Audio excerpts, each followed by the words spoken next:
U.S. Navy aircraft carrier visits Vietnam for the first time since the war in a warning to China.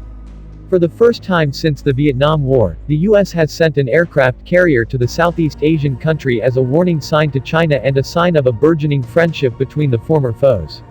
The USS Vinson, its 5,000 crew members, and 2 accompanying ships began a 5-day visit to Danang, Vietnam, marking the largest U.S. presence since 1975. The move comes as Hanoi is alarmed by China's continuous expansion of claims in the South China Sea, a body of water that sees $3 trillion of maritime world trade cross it each year. U.S. Ambassador to Vietnam Daniel Kritenbrink, one of President Donald Trump's limited number of ambassadorial appointments, said in a statement that the visit marks an enormously significant milestone in our bilateral relations and demonstrates U.S. support for a strong, prosperous, and independent Vietnam. CNBC reported that Vietnamese diplomats have spent months to ease the concerns of their giant Chinese neighbor over the visit, and what the larger cooperative security arrangement the USS Vinson's presence might represent. At the same time, the country is concerned about China's rapid construction since 2016 on the disputed Spratly Islands, which lie between the Philippines and Vietnam. Group and the U.S. has seen several of its fleets shadowed by Chinese vessels of late while en routes through the sea. Joshua Kurlantzick, a senior fellow for Southeast Asia at the Council for Foreign Relations, told The Independent previously that while the U.S. and other Southeast Asian nations want to preserve freedom of navigation, in the hugely important body of water that accounts for nearly 1/3 of maritime global trade, China is looking to increase its control over several small islands, some of them man-made. China has been developing on the reefs and atolls despite a ruling by the Permanent Court of Arbitration in The Hague, which had said there was no legal basis for China's maritime claims that extended approximately 1,000 miles beyond its shore to waters abutting Taiwan, the Philippines, Malaysia, Brunei, and Vietnam. Vietnam has stood up publicly to China in the dispute, particularly after the Philippines' President Rodrigo Duterte appeared to take a softer stance on the matter. Some experts have felt the U.S. response to sail into the South China Sea and fly close to Chinese-controlled islands needs to be much stronger and involve more than just a cursory military presence as Chinese development continues and the Association of Southeast Asian Nations, ASEAN, response is quiet over fears of economic retribution. However, some view the U.S. position as confusing despite Mr. Trump's continued relationship with Hanoi through his visit on his Asia tour in 2020 and Secretary James Mattis's visit earlier this year. First, he withdrew the U.S. from negotiations over the Trans-Pacific Partnership (TPP) trade agreement of which Vietnam was a critical part. More recently many were concerned over his comments about Chinese leader Xi Jinping's consolidation of power for extending his tenure. He's now president for life, he's great. I think it's great. Maybe we'll have to give that a shot someday. Though this is the first visit by a U.S. aircraft carrier, U.S. vessels have made other visits since relations normalized in 1995 and the arms embargo was lifted in 2016. That year submarine tender USS Frank Cable and guided missile destroyer USS John S. McCain went to Cam Ranh Bay, an important logistics hub during the Vietnam War.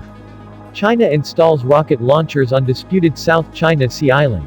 China has installed rocket launchers on a disputed reef in the South China Sea as it continues its ongoing military buildup. Beijing, which insists military construction on the islands will be limited to necessary defensive requirements, installed the launchers to ward off Vietnamese combat divers. It said it can do what it likes on its own territory, despite the islands being hotly disputed.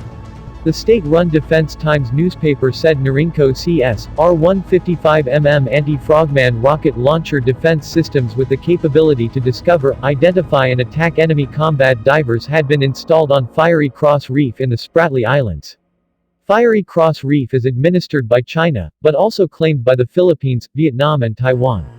The report did not say when the defense system was installed, but said it was part of a response that began in May 2014, when Vietnamese divers installed large numbers of fishing nets in the Paracel Islands.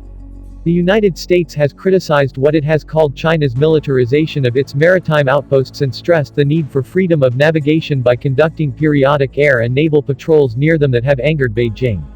China has conducted extensive land reclamation work at Fiery Cross Reef, including building an airport, one of several Chinese-controlled features in the South China Sea where China has carried out such work. More than $5 trillion, £772 billion, of world trade is shipped through the South China Sea every year. Besides China's territorial claims in the area, Vietnam, Malaysia, Brunei, the Philippines and Taiwan have rival claims. China finishing South China Sea buildings that could house missiles, U.S. says. Superpower apparently testing Donald Trump would move to construct 24 structures on artificial islands in disputed waters to host surface-to-air rockets. China, in an early test of U.S. President Donald Trump, has nearly finished building almost 24 structures on artificial islands in the South China Sea that appear designed to house long-range surface-to-air missiles, 2 U.S. officials told Reuters. The development is likely to raise questions about whether and how the United States will respond, given its vows to take a tough line on China in the South China Sea.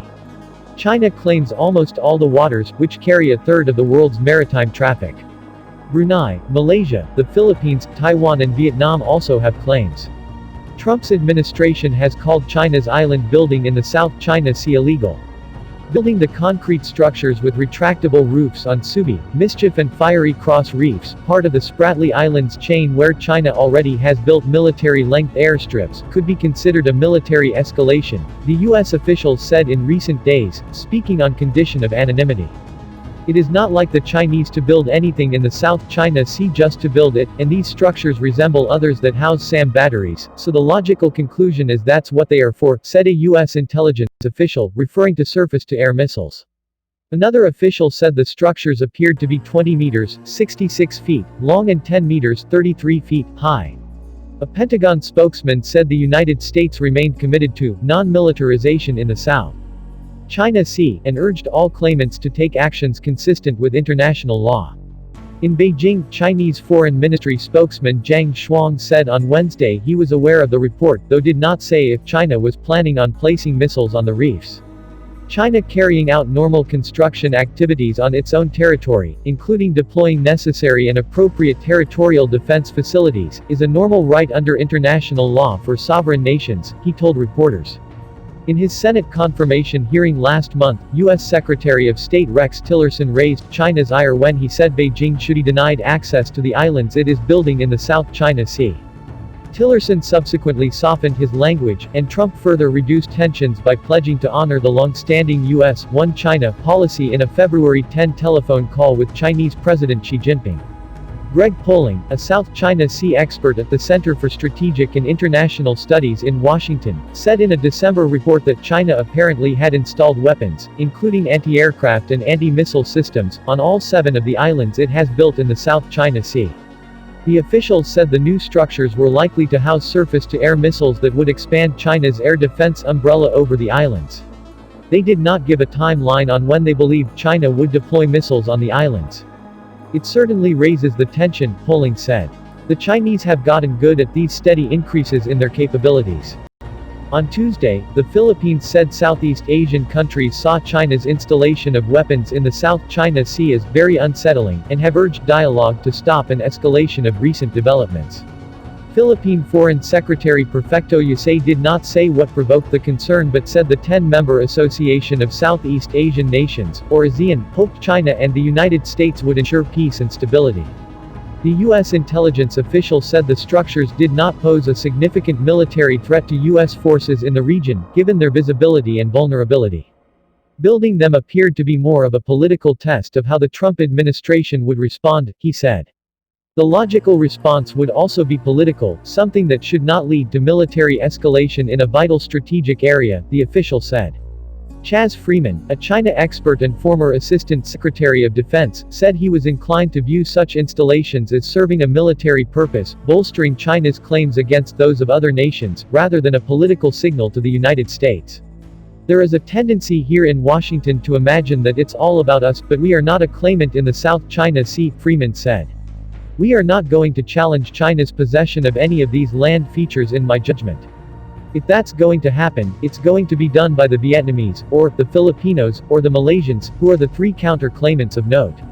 He said it was an unfortunate, but not an unpredictable development.